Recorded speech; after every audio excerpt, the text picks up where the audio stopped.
Sepintas akan sulit menerima jika sebenarnya cara Anies Rashid Baswedan ingin menjadi Presiden RI ke-8 sesungguhnya meniru apa yang pernah dilakukan Joko Widodo pada 2014 silam. Anda boleh tidak percaya, tetapi lambat laun apa yang dilakukan mantan Gubernur DKI Jakarta ini benar-benar mirip. Dia terinspirasi, atau bila tidak ingin kita sebut menjiplak.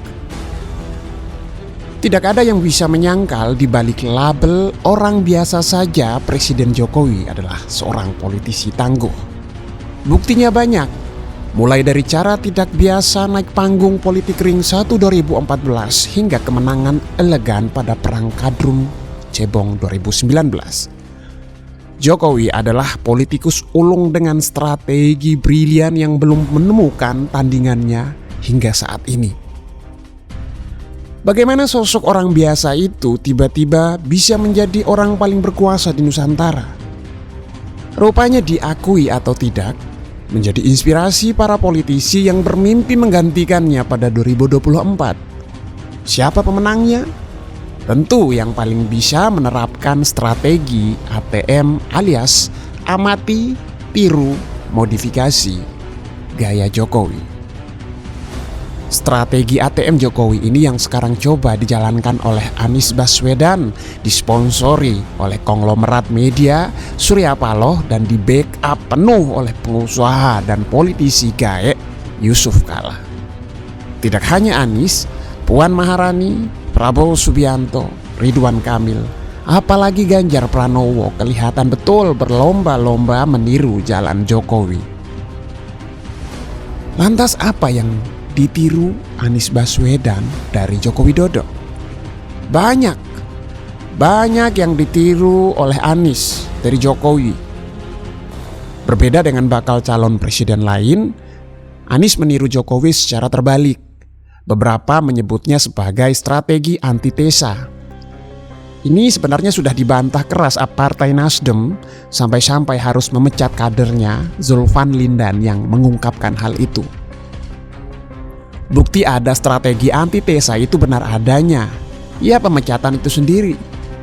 Anies jelas-jelas meniru Jokowi yang pernah membranding dirinya sebagai antitesa Fauzi Bowo pada Pilkada DKI dan antitesa Susilo Bambang Yudhoyono pada Pilpres 2014. Jokowi menggambarkan dirinya amat dekat dengan semua golongan pemilih yang dibangun sejak Pilkada DKI 2012 dan membuang jauh pagar Menara Gading, institusi politik yang kaku yang dipakainya lagi saat Pilpres pada 2014. Kekakuan, prosedural dan bagaimana gaya kepresidenan SBY diceritakan dengan baik dan menarik oleh mantan wartawan Istana Wisnu Nugroho dalam buku tetralogi Sisi Lain SBY. Apakah ini berarti SBY yang tampak Menara Gading buruk dan Jokowi yang terlihat merakyat lebih baik? Tentu tidak. Ini hanya soal momentum selera pasar saja. Ini hanya soal pilihan strategi semata. Mengapa strategi antitesa ini sukses?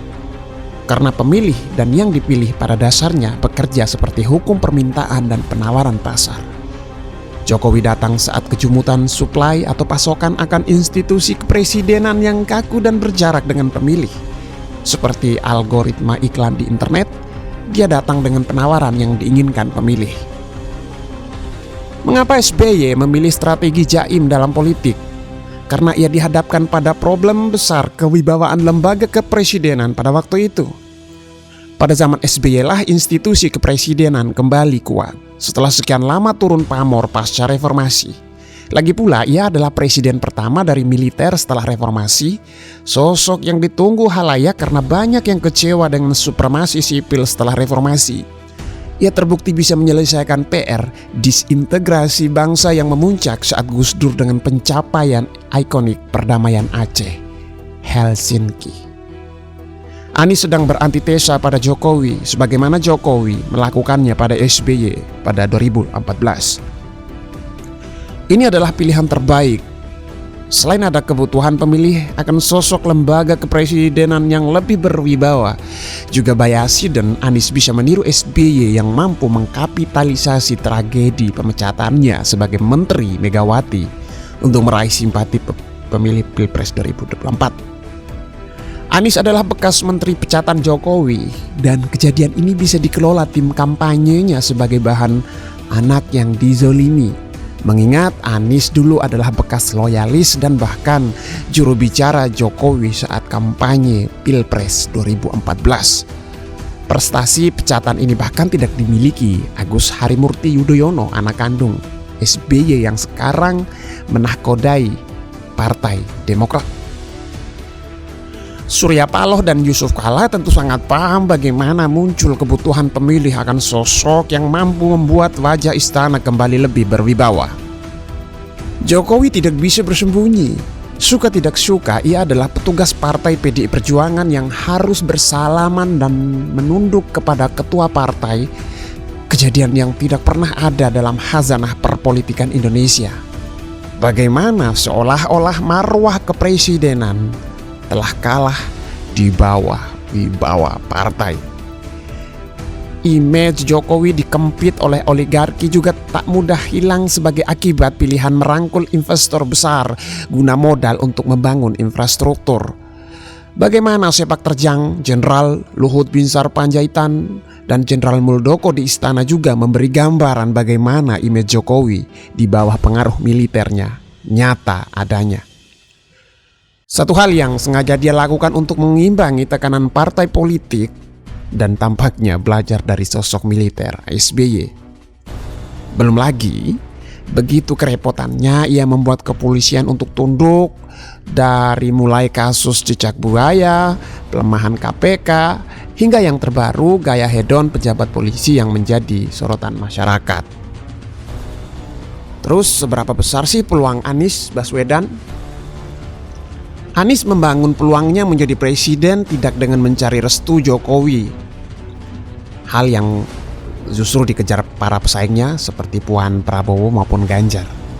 Dia justru memupuk peluang dengan menjadi antitesis Jokowi, menjadi alternatif pemilih yang kecewa pada kinerja pemerintah dan tentu saja menampung pendukung Prabowo yang tak suka atas pilihannya Prabowo menjadi menteri Jokowi. Memori pemilih di Indonesia sungguh pendek.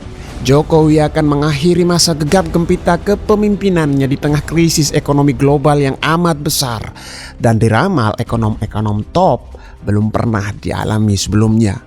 Krisis global akan mulai berdampak pada tahun depan hingga pemilu 2024 dan mau tidak mau akan mempengaruhi kesejahteraan masyarakat Indonesia. Letupan-letupan kekecewaan akan muncul di masyarakat karena kondisi ekonomi akan semakin sulit. Itulah mengapa Jokowi dan para menteri ekonomi sekarang begitu getol menginformasikan sampai terkesan menakut-nakuti masyarakat bila ekonomi dunia akan gelap, kacau dan buruk ke depan. Alih-alih benar adanya, itu juga alasan agar tidak disalahkan bila kondisi ekonomi memburuk sehingga menghapus memori 10 tahun pencapaiannya yang cukup luar biasa.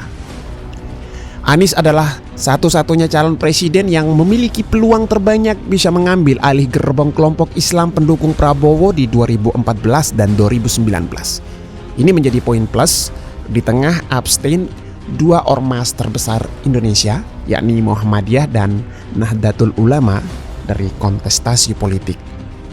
Sementara siapa yang sudah benar-benar bisa menjadi Little Jokowi di antara Puan, Prabowo, Ridwan Kamil hingga Ganjar? Belum ada. Kalaupun mendekati dari karakteristik kepemimpinan, mungkin Ganjar, tetapi dia masih jauh dari sosok Presiden RI itu. Setting awal Ganjar adalah benar-benar petugas partai. Sementara image Jokowi menjadi petugas partai baru saat hendak menjadi presiden. Ganjar tidak memiliki basis real pendukung di luar PDI Perjuangan yang memadai, sementara Jokowi sudah memiliki fans base yang berkembang pesat saat menjadi gubernur DKI. Kebanyakan pendukung Ganjar adalah pendukung Jokowi. Namun apakah Jokowi akan menjatuhkan pilihan ke Ganjar secara terang-terangan atau dalam diam? Ini yang susah. Sebab Jokowi sendiri ada dalam dilema balas budi kepada Megawati antara mendukung Puan dengan sisi lain mengikuti suara arus bawah yang lebih srek ke Ganjar. Suara Jokowi pecah. Kuncian terakhir Anies adalah Partai Demokrat. Apabila benar partai SBY ini merapat ke inisiator pencapresannya, Partai Nasdem dan menyorongkan AHY sebagai wakil presiden, ini akan menambah kekuatan. Pemilih Demokrat adalah pemilih asal, bukan Jokowi. Ini sudah terbukti saat Pilkada DKI, di mana pada putaran kedua suara AHY beralih ke Anies dan menyingkirkan Ahok yang kental dengan nuansa Jokowi. Bergabungnya Partai Demokrat pada koalisi Nasdem diperkirakan akan menarik Partai Keadilan Sejahtera. Mereka nantinya bisa mengklaim sebagai kelompok nasionalis demokratis religius. Ada peluang besar Anies Baswedan menjadi presiden bila melihat calon-calon lawannya yang tampak masih kesulitan mengidentifikasi diri mereka sendiri sebelum menjual brandnya ke pemilih. Anies memiliki waktu yang panjang dan bebas untuk berkampanye sampai dengan waktu pemilihan tiba. Sandiaga Uno membuktikan cara seperti ini cukup efektif, membangun suara dari kantong-kantong suara secara langsung. Ini kemewahan Anies yang tidak dimiliki Prabowo, Sandiaga, dan Ganjar yang terjebak dengan rutinitas pekerjaannya sebagai aparat pemerintah.